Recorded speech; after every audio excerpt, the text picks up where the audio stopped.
like on the video. However, if America did end up going to war with North Korea and possibly China or Russia, who do you think would win? Let me know in the comments below. But with that said, let's get right into the video. Number 10. Sarcasm. So it's kind of common knowledge that sarcasm is a major part of day-to-day life, even if you don't realize it. Like, being sarcastic makes it much easier for pretty much anyone to communicate in an amusing way, and it's a pretty deadly tool for an angry person too.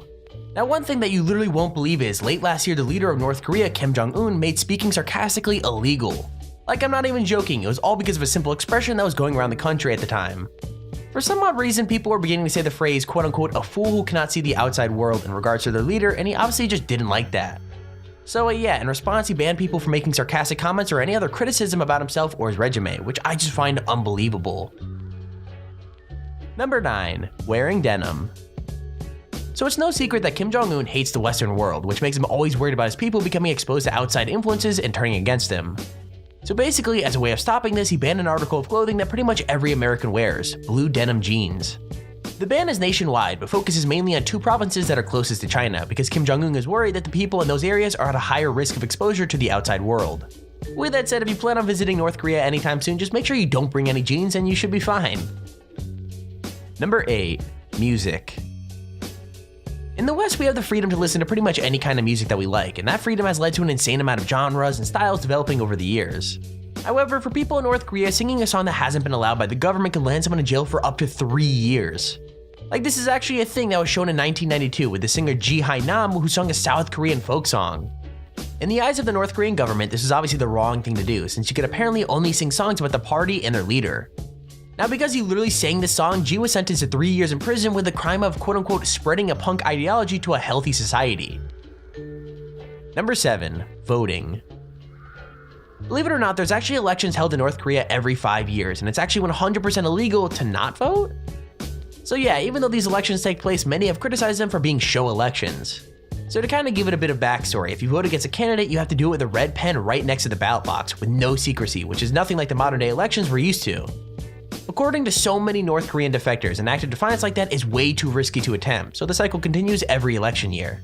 So what that means is basically 100% of the people show up to vote, and they all vote for the Democratic Front for the reunification of the fatherland. And to kind of put it in blatant terms, basically it means the election is rigged. Number 6. Using the internet. Okay, so access to the internet is available in North Korea, but only with special authorization. To explain that a little more, it's usually only used by the government and by tourists, so it's a very limited thing. The only people that are allowed to access the actual internet that everyone else uses are a couple of dozen elites, as well as scientists and some university students. In these situations, the government relies on fear to keep its people in line. Honestly, it's so crazy, like when they're on the internet, they're required to be in a small room being monitored by a government official, and if they went onto any website they didn't need to be on, they would get caught immediately and potentially be sent to jail.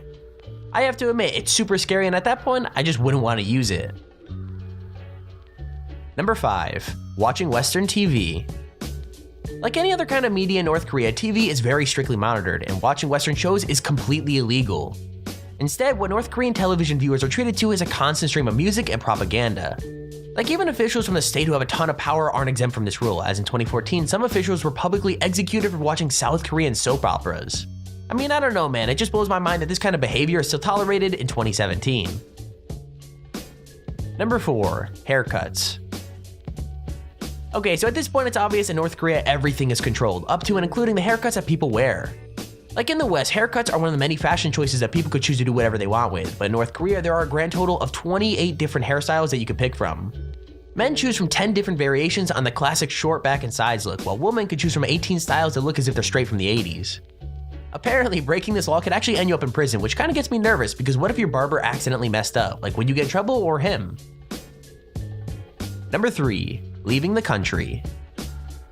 With all the horrible things that happen in North Korea, it's no surprise that people would want to leave.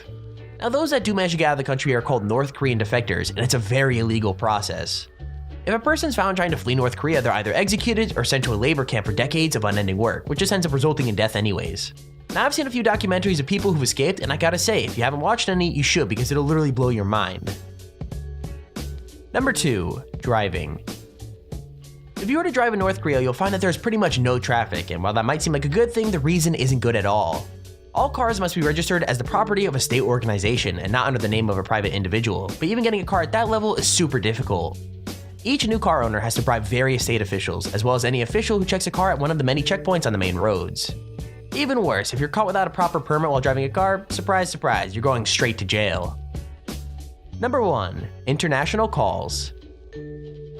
In 2010, a North Korean man named Jung was executed, and it was all because he called a friend in South Korea on his mobile phone. Now, technically, owning a mobile phone in North Korea isn't illegal. In fact, they even have their own 3G communication service, but contacting anyone from abroad is very, very illegal, especially when it turns out they contacted South Korea. In fact, anyone that contacts a South Korean nation will be punished with a life in prison or, as Jung found out, execution. And there's a video on the top 10 things you didn't know were illegal in North Korea. If you enjoyed the video, please feel free to leave a like down below and subscribe so you see whenever we upload a video. Also, if you have your own top 5 or top 10 idea, feel free to use our extremely handy form in the description to submit it.